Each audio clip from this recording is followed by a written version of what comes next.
Cambodia's beautiful temples and dark history attract tourists from across the world. But many of today's holidaymakers want to do more than just sightsee, with a growing number volunteering their services for free. But critics are questioning their effectiveness. I'm Fauzia Ibrahim. On this edition of 101 East, we ask if volunteer tourism is actually hurting the very people it's supposed to be helping.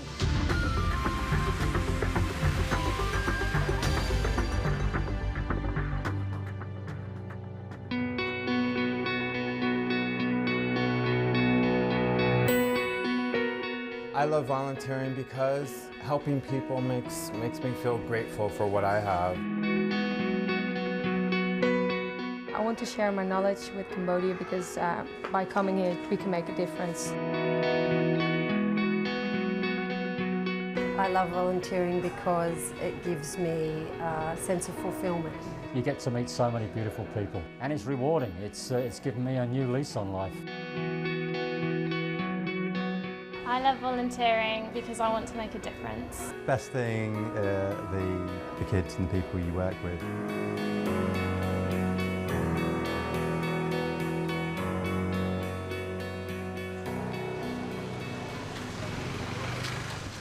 Bonnie, Maya and Erin are volunteers working as unpaid English teachers in Cambodia for several months. None of them have official qualifications, but all did volunteer work at home. In a way, we are being selfish by coming here because we want to be able to develop from this. But at the same time, I think if you're going to be selfish about something, being selfish by helping others is a pretty good way to do it. Even though it's only a small part, it all adds up in the end. Like, I'm only here for 3 months, but then so many other people come for 3 months. So in a year, one kid will get really good English lessons because of the amount of volunteers, and I think that's really beneficial. The girls have taken time out since completing high school, saying this is their chance to see the world and make a difference. I feel like volunteering, you get a reward that you don't get from anything else. There's not enough money in the world that could give me the same feeling I get when I see these kids' faces running up to me.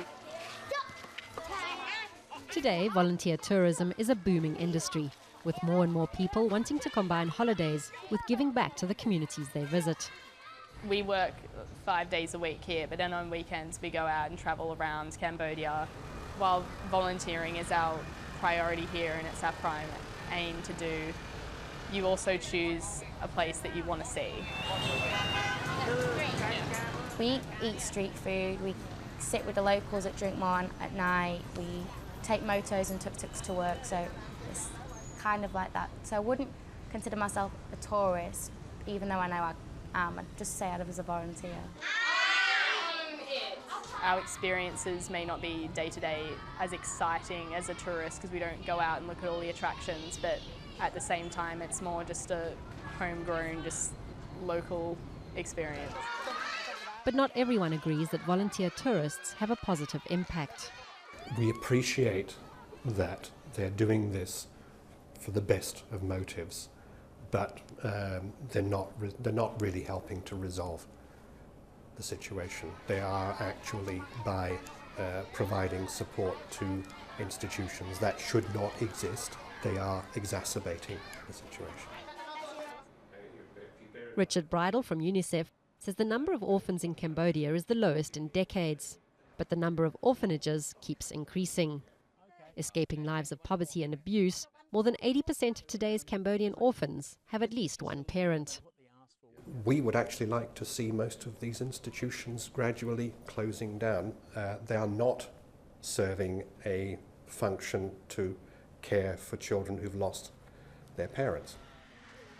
UNICEF has been working closely with the Cambodian government and other international aid organizations to establish a national social protection system. Part of this involves a government audit into the 269 officially registered orphanages in Cambodia. Based on my observation, most of the orphanages that we have studied have the children's well-being at heart. Only a few are using children to make money, and we are investigating those. In Cambodia, we do not want to encourage an increase in these centers. Instead, We want to work on providing services for the whole family and community instead. Anyone who works in any childcare institution should have proper training. It's not something that you can just do as an amateur. They ought to be concerned that these children will get attached to them and they're going to leave. And that's not really in the best interests of the child. Former Hollywood executive Scott Neeson knows all about attachment. He came to visit Cambodia 9 years ago and can't leave. He sold his yacht and his luxury car and used the money to open up this childcare centre.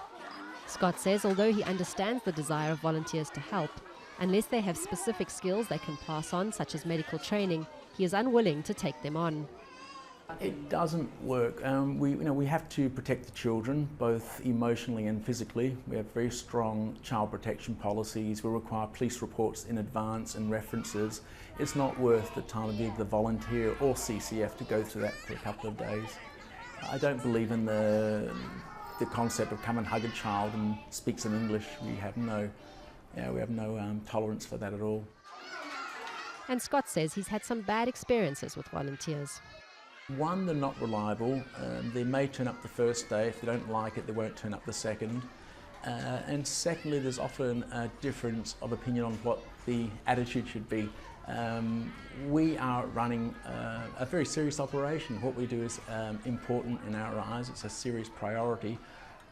Whereas a lot of those who are on temporary visits, backpacking, don't believe they're doing us a favour by actually being there, and there's often a bit of friction. He prefers to empower local people and has more than 300 Cambodian women working on various projects. But he does sympathise with volunteers who are disappointed by the experience. They're arriving here after spending a lot of money, thousands of dollars or thousands of pounds, to get a good volunteer position, and they arrive here and there's no resources. The job's not what they were told. There's no one to help them acclimatise, no briefing, and I'm surprised by the rate it's happening, even with the larger, more respected volunteer organisations. I paid almost $4,000 for 3 months to come here.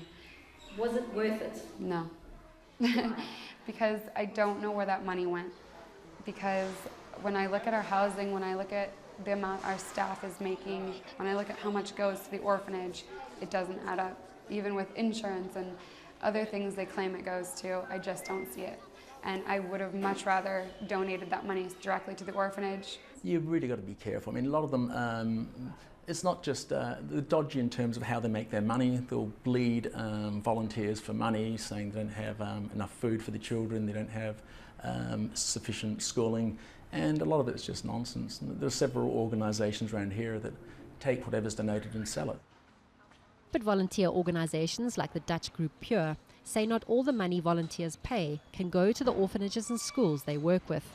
You pay a fee, it's $900 for 4 weeks. It's not that we get rich from it, because the fee that we require, it's for the training in the Netherlands, it's some administration costs in the Netherlands, it's the accommodation costs here, transport to the project. We have a volunteer coordinator who gets some reimbursement for food and telephone expenses, which is more or less it. But there's a donation to the project, of course, and all in all, this is the fee that we ask.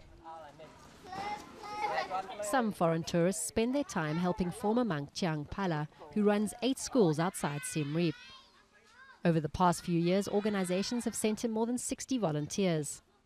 Although happy to receive the extra help, he was upset to discover the organisations charged the volunteers a fee, but didn't pass any of the money on to his schools. They didn't tell us how much they charged the volunteers. And of course, we didn't get anything. It was the volunteers who told us they had paid money to the organizations. Pure has now agreed to give Palace schools a donation of $50 per volunteer. Other organizations say it's enough that they provide the volunteers. It's a small amount that we directly give to the project, and we do this because in Cambodia there are many good projects, but also many a little bit less projects. And to give big money amounts, our experience is that this doesn't always work well. Even if the project coordinator of the partner project is a good person and really loves his project and the kids, giving a very high amount of money to a Cambodian person doesn't sometimes work out. When volunteers come here, the one thing we want to make sure is that they love and help the children and help our teachers. That's more important than the money. This $50 payment is new. We received it for the first time last month. Many of his former volunteers continue to help after they leave. Pala now uses Facebook to keep in touch and often receives donations directly. 10-year-old Saray Noir is grateful for the volunteers who work at her school. I like them because they teach me to read and write in English, and I pay attention to them because I want to be like them. I don't feel sad because I know they have come to teach me and have to return home again. But I miss them a lot.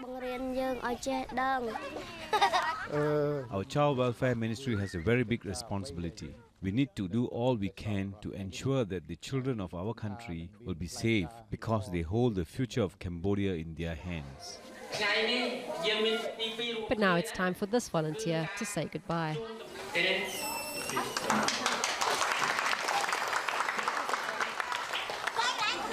just want to say, over the past 3 months, I have enjoyed spending so much time with you. And I have truly grown to love you like you're my best friend. And I wish you so much luck and success in your life. No matter how sad it is at the end, it's always worth the happiness that you give them while you're here, and by helping these kids we're not giving them everything they deserve because they're far from it, but we're helping them to be able to know what they deserve and stand up and ask for that themselves. While Cambodian authorities continue to assess the pros and cons of volunteer tourism, the industry continues to grow. It may well be a form of travel that's here to stay.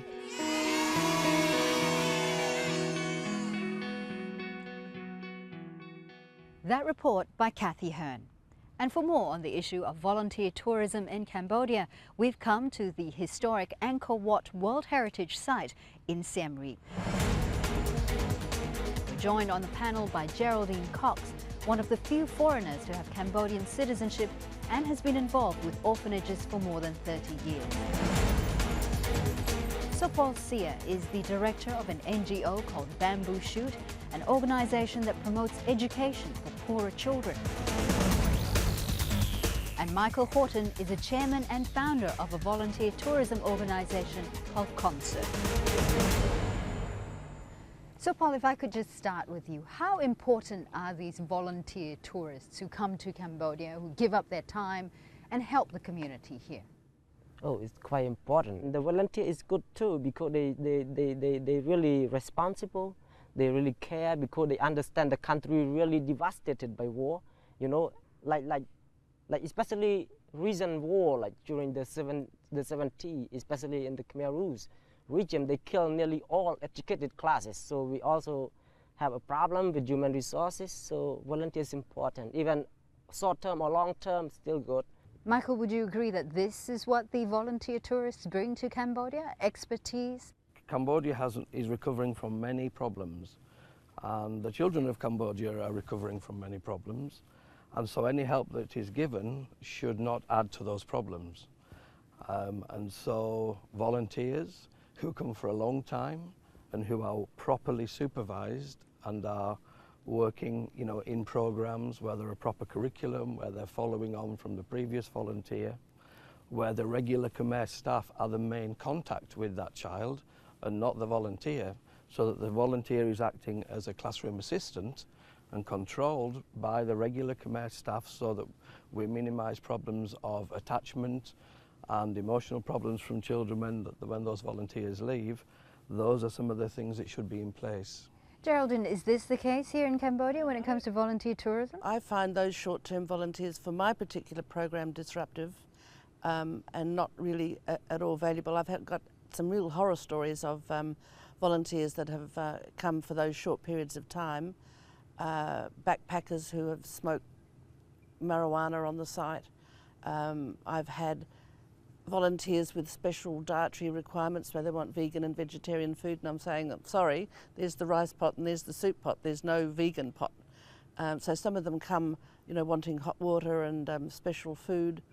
I've had middle-aged volunteers, women that come whose husbands have run off with their secretaries, and they're on the road looking for the meaning of life, and just wanted to spend most of the day complaining about their husbands and half the night drinking red wine. What does the community get out of this short-term volunteerism? My special program is about young women leaders. So most of my students really get inspired, because most of the volunteers come from the Western country. They know how to be strong women, independent, so they influence a lot, you see, about women issues. So they learn a lot. Sometimes they get contact each other, something like that. See, because Khmer ladies mostly hard to expose themselves. See, when they got together with these volunteers, they feel confident. So I can see a lot of confidence. But what about security clearance? How assured are you, Michael, that these volunteers really do have their community interests at heart? Most volunteers don't come with the wrong motives. But you only need one to do a lot of damage. You do. Most don't come with the wrong motives. And we are talking about people here who will be working with young children, orphanages.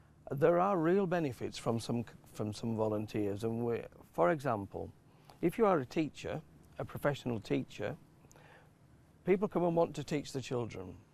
And we say, why don't you go and teach the Cambodian teachers who are teaching the children? Absolutely, yeah. And then you can leave something behind. If you pass on your skills, if you're a nurse, teach the nurses. If you're a businessman, teach them some administration. So we always recommend and try where we can to get the volunteer to work with the staff.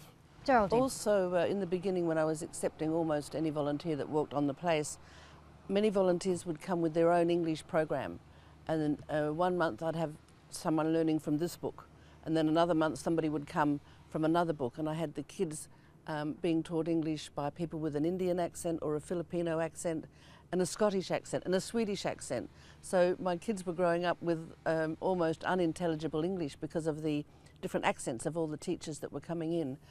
And with volunteers, it's very hard when they are giving you their time to say, well, look, I want you here at 8 o'clock and then you finish at 5 and these are your tasks during the day, because you're not paying them. And they say, oh, look, no, actually I want to go into the market for a few hours. So it's really hard to work out the day when the volunteer isn't really going to be there for 8 blocks of the day. Well, because bottom line, they are tourists. That's they have right. paid to come That's to right. see the country, Yeah, and they want to help out the community and as then well. I've had tourists come with their own agendas, with religious beliefs, where they feel it's their duty and their obligation to convert the children.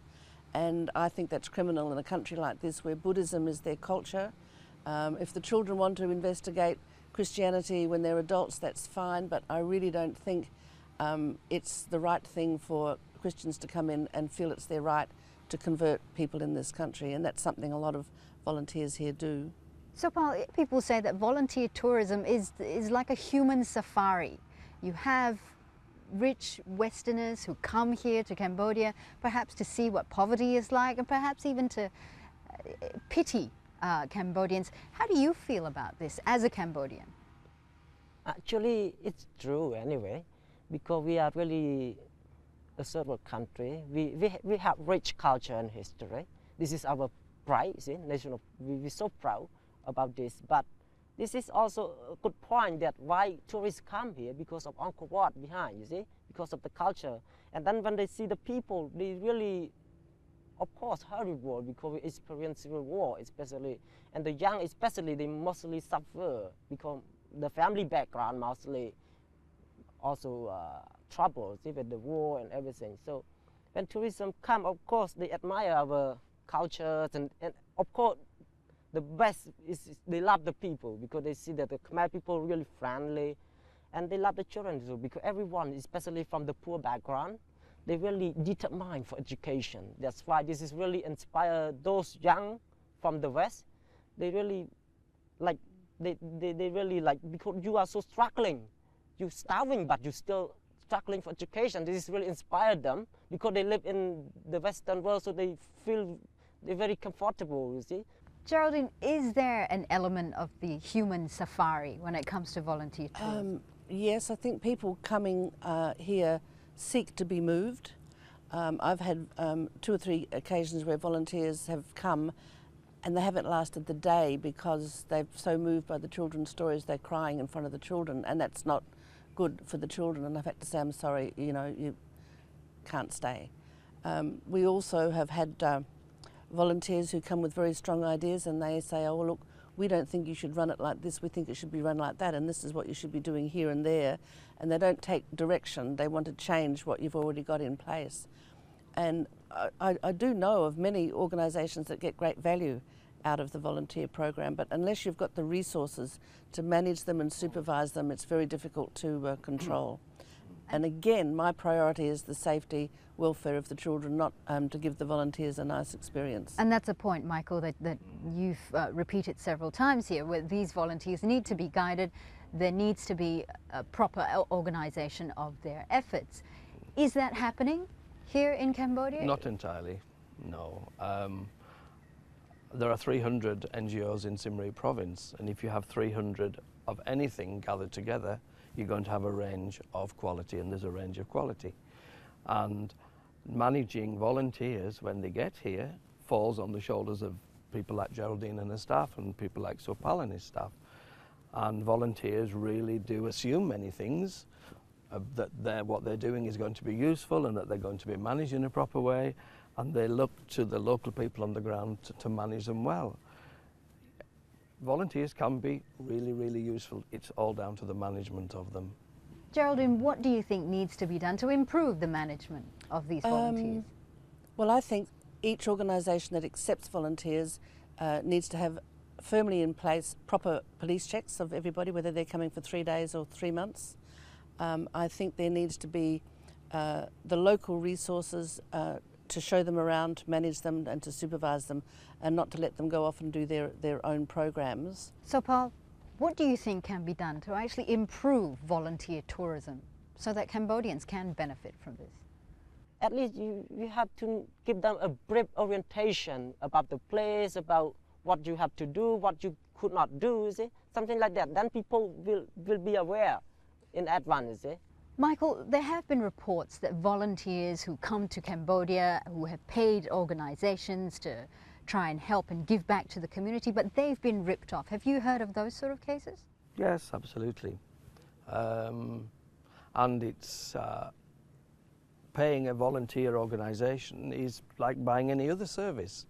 And I don't believe that there's anything wrong with paying a volunteer organisation to help you to find a suitable place to volunteer. And you know what I'm going to say, that's all part of the management. So if you pay $1,000, you should be made very aware of where all that money went. And some of that money legitimately goes to the overheads of that organisation. How can a volunteer be assured that the money that they're giving to an organisation actually goes to the people that they're trying to help? I would ask questions and I'd want to see proof. I'd want to see an annual report, and I'd want to see a budget, and I would want to see proof. But a lot of young volunteers don't think that way. But they want to know where you're going, where do you fit into that programme. That's right. Can you speak to volunteers that came before you? Who will be supervising you? Are you actively put in touch with people that came before you and people that will come after you? So, Paul, what about these volunteers who do pay organisations? Would you say that there is a rampant abuse of the system here in Cambodia? Are most organisations, do they rip off the tourists? Cases, it's not all, yes, but so many good organisations, they can do good too. But a few cases happen and end up with very unsatisfactory expectation, you see, because people always expect good, you see, and it never happens. It's a really volatile situation, because there are really, really good volunteers that make a difference, and it's the ones that don't that spoil it for the really, really good ones. That's just the way Cambodia is. You just need a few bad apples to ruin the whole basket. I'm afraid we're going to have to leave it there. Thank you very much for being with us today. That's all the time we have for this edition of 101 East. You can always follow the program through our Facebook, website or podcast. From all the team here in Siem Reap, Cambodia, thanks for watching.